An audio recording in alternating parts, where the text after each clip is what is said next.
Professors and academics. A lot of these people are cowards, sycophants, and control freaks.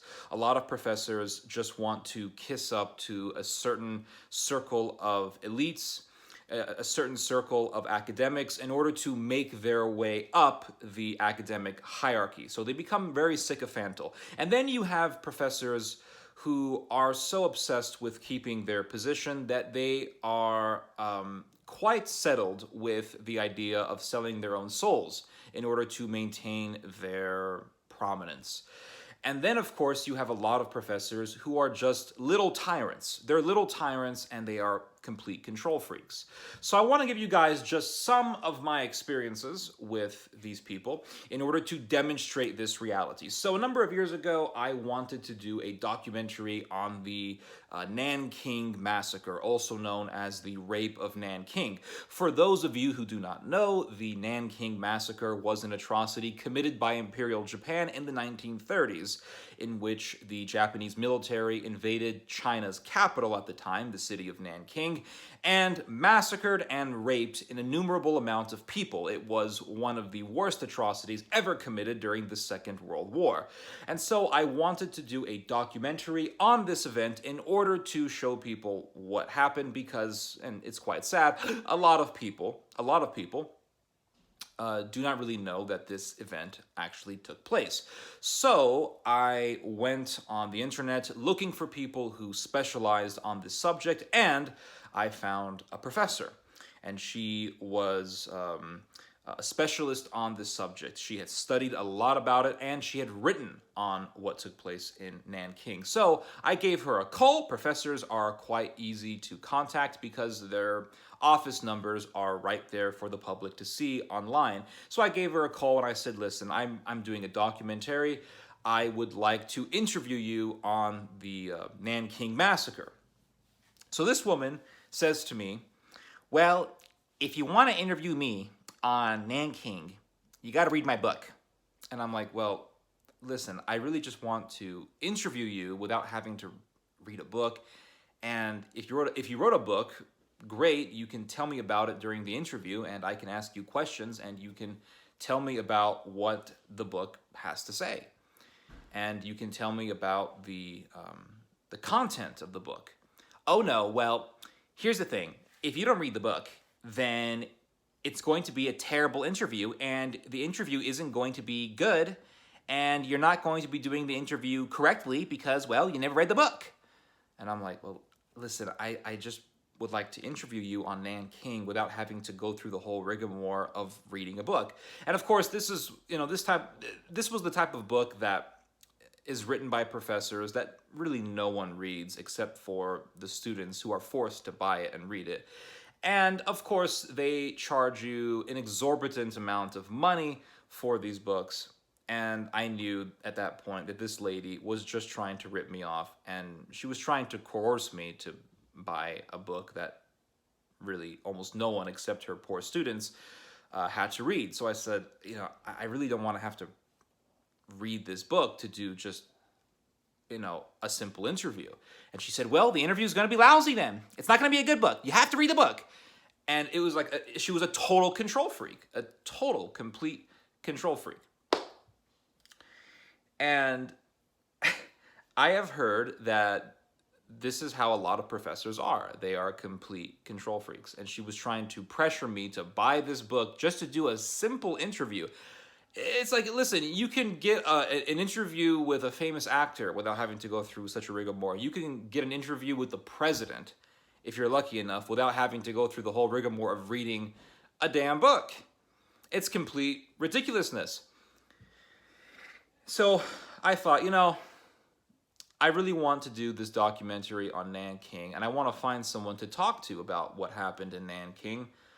What better place to go to than the University of Nanking? So that's where I went. I went online searching for professors in Nanking who specialized on this subject. So I gave a call to the University of Nanking, and yes, I had to use international calling, which I had at that time.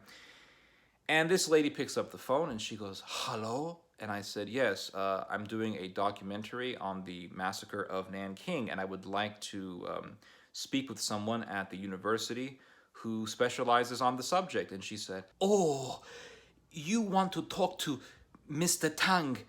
He is a specialist on the subject matter.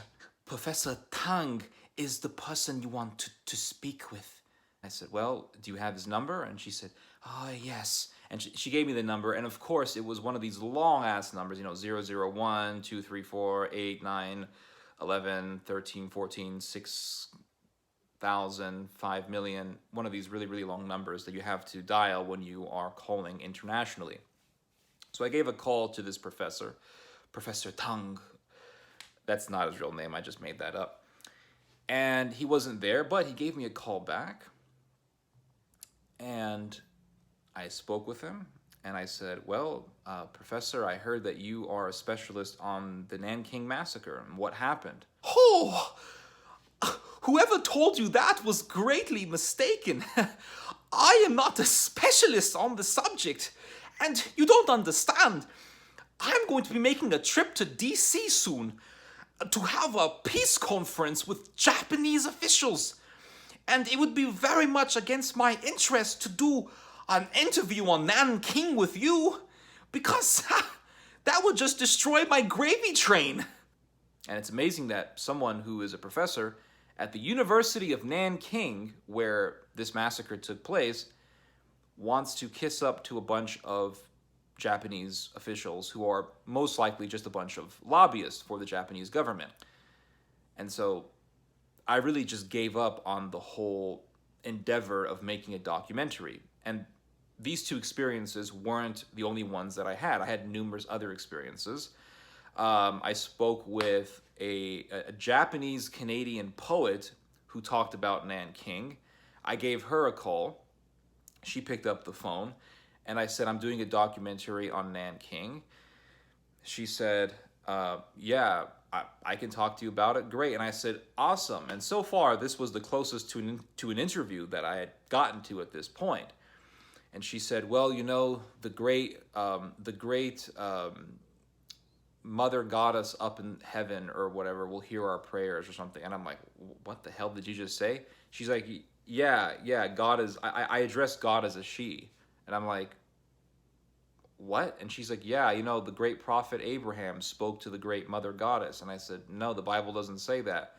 And she says, "Well," and she had a Canadian voice. So she's like, "Well, you don't believe that God is a she?" And I'm like, "No." And she tells me, "Well, if you don't believe that, then I'm not going to be talking to you." "Really? Just because I said I don't think God is feminine?" "Yeah, that's right." And yeah, the conversation ended pretty much just like that. And well, a little bit before that, she went on about the great feminist rallies that were taking place at the time. This was during the feminist rallies against Trump. And she said something about like the great age of the vagina is coming upon us, or something like that. It was really, really funny. So that ended. And then I tried to get an interview with a Chinese guy who had very close relatives who suffered in Nanking, and he told me something like, "No, you don't understand. I am actually quite happy with just staying in the corner and praying, because I'm actually very content with the idea of just going to heaven and getting the smallest part of the afterlife.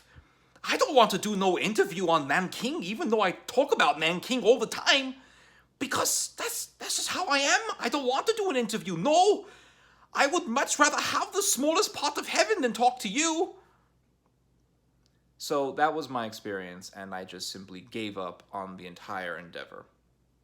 So yeah, what I got from the experience was that a lot of people in China, even if they talk to you in private about Nanking, are too cowardly to talk about Nanking. And a lot of professors are control freaks who try to force you to buy stuff that you don't want to buy, to read books you don't want to read. And they are utter control freaks who try to pressure you and manipulate you, and also try to humiliate you, making you look like, or they try to make you look like an idiot. And then professors are very sycophantal people. Now, you may be saying, well, Ted, they are good professors out there, and they are. I knew one. His name was J. Rufus Fears. He was a very prominent professor for Greco-Roman history at one of the major universities in Oklahoma. And me and him used to talk on the phone about academic stuff. And he was very, very intelligent. And I really enjoyed talking to him. Unfortunately, he passed away a number of years. So, yeah, there is that.